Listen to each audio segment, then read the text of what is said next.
Chris, after Kyrie's huge night last night, what shot do you give the Nets of coming together, taking off, winning it all? Basically none. You know, especially if Kyrie can't, like, if the vaccination mandate hadn't changed and Kyrie can't play home games, then I give them no chance to come out of the East. Milwaukee, Philly, Miami, and Boston, I will put ahead of them without Kyrie, at least those teams. If Kyrie is able to play in home games come playoff time, I still have Milwaukee and Philadelphia ahead of them. So I don't think the Nets will get out of the East. I don't think there's enough time for them to come together and gel. And they got 16 games left. I believe Kyrie is able to play in 5 of them.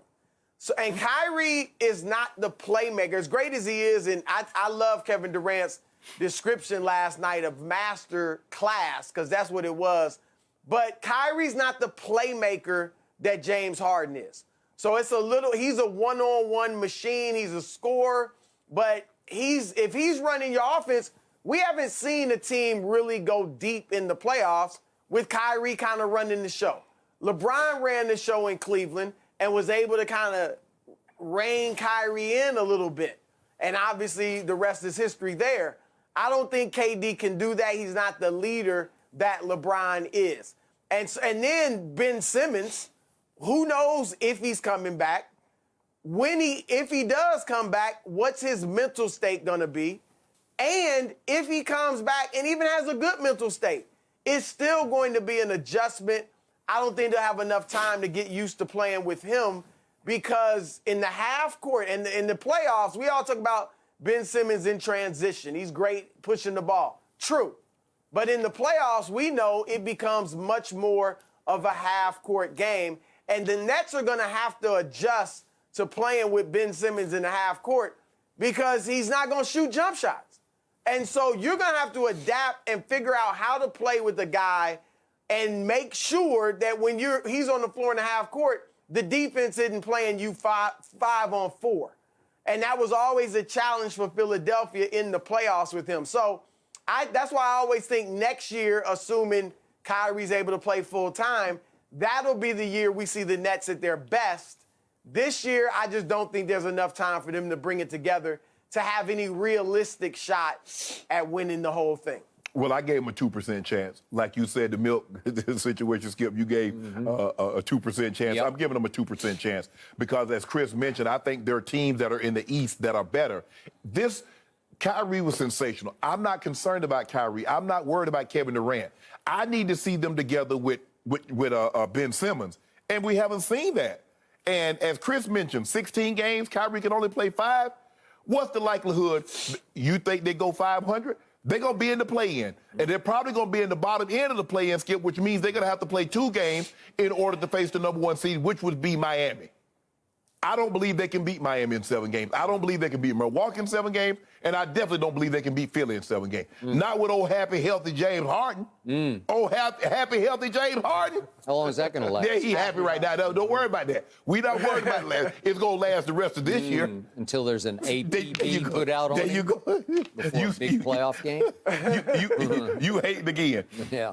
Chris, they're a small, look, they're a small team. They don't play defense.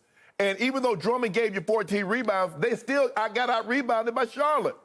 And the one thing we know Milwaukee can do, they crash the glass. With Bobby Portis, with Middleton, with Giannis, Holiday is a great rebounding guard who can take you one-on-one. They're not beating Milwaukee in 7. They're not beating Philly in 7. What if Kevin Durant's toenail hadn't been on the line last year in Game 7? It's over and you lose. Skip. He beat him by himself. Skip, but he wears a size 18. You want the man to wear a size 12 all of a sudden. He wouldn't even been there on the court in the fourth quarter if he had a 12. I want him to wear a size 17 and a half. Well, it's too late now, Skip. Look, I love what I saw from Kyrie. But, Skip, that's Kyrie doing that. Who's surprised? You saw him against your San Antonio Spurs that night. He went crazy for 57. He went crazy. It was like crazy. Exactly. Like, that's unstoppable. Right. You can't. He was hitting clutch shots at the end of regulation and overtime. And we saw him in 41 in the playoff game against Golden State. So that's not surprising. But they're not coming out of the East. Okay, my turn. best case scenario, best case, this is the best team in the East. And it could be. Oh. If the best case happened, if the vax mandate gets lifted tomorrow, and if Ben Simmons' back magically heals up, and I still can't believe he's got a bad back and hasn't played any basketball this year. So help me out, Chris. I don't know what that's all about. It sounds like he may still be fighting with psychological demons. Mm-hmm. To your point, what's his mental state? I don't know. But if all of a sudden he's okay, if all of a sudden he could play, I don't know, dare I say, the last 14 games, he would give them a defensive burst, a big pop on defense, because as we all know, he's always a defensive player of the year candidate at a long 6 feet 10 inches and agile. And all of a sudden they've added Andre Drummond, who went 20 and 14 last night. They have added Chris, again, to your point about Kyrie handling the basketball. Goran Dragic is now a net. Everybody wanted Goran. All the best teams wanted Goran Dragic. And who led them in assists last night? Dragic did, coming off the bench. He tied with Kevin at 7 assists. Well, he can play make, right? Mm-hmm. And all of a sudden, Patty Mills still making 4 threes a game. And Seth Curry's in the starting lineup, and he gave you 3 threes last night. What is not to love about this? And LaMarcus Aldridge didn't even play last night. Nick Claxton and Cam Thomas, this is the best team if it's all correct. If all the boxes get checked down the list, all of a sudden, this is still the best team. Is the clock running out? Yeah, it is. No. But you can't argue with what's on paper right here. I can't, but here's the thing, Chris. Who's going to play defense? Kyrie stopping somebody? Simmons. Seth Curry? Oh, Simmons the only one, really. I mean, Durant's okay on defense.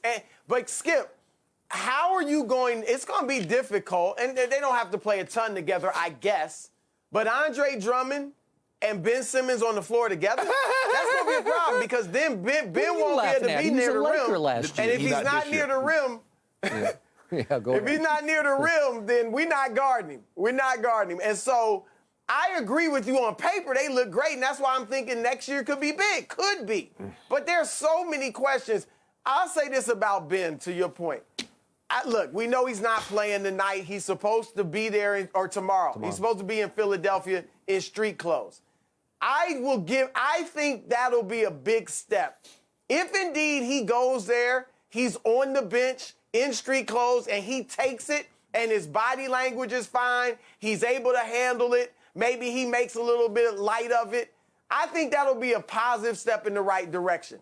Even though he's not playing, obviously you want to see him out there playing, but if it goes badly tomorrow night, I don't know what that could mean. Maybe if he doesn't go out on the court, maybe stays in the locker room or just in there, period, then I don't think you'll get anything out of him going forward this season. So, I just think it's not enough time, Skip, for them to come together and gel. So, Chris. Unfortunately, because on paper they are nice. I got it. Sum this up for us. Have you heard from any of your NBA sources what's going on with Ben? Do we think it is back stiffness? Does he have psychological demons he's still wrestling with? A lot of people feel like it's just kind of both. Like, I haven't heard anybody completely poo-poo the back injuries. Okay, like, obviously he had to ramp it up, and you can end up getting sore with your back. But I haven't really talked to anybody who doesn't feel like there aren't still some mental issues there as well.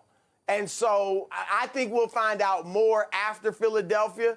If he starts playing, next week he's able to practice full go and play in games, then you'll think, yeah, he just didn't want to play in Philly. But from people I've talked to, it seems like there's a feeling of, yeah, the back can be legit, but there's still some mental issues going on. You know how you get really sore? When you don't play, when you don't practice basketball for a long period of time, and you come back and you try to ramp it up all of a sudden. Right. Kyrie didn't get sore. You see how Kyrie came back out there? They said, Kyrie, in 2 weeks, Kyrie's going to be able to play. And Kyrie's been going there, because guess what? Kyrie's going to the gym, getting that work in. Well, gentlemen, let's see how tomorrow night in Philly goes. Thank you for watching. You can subscribe here to get the latest from the show, and be sure to check out more of the best clips from Undisputed, or go watch a few other segments from our other shows on FS1.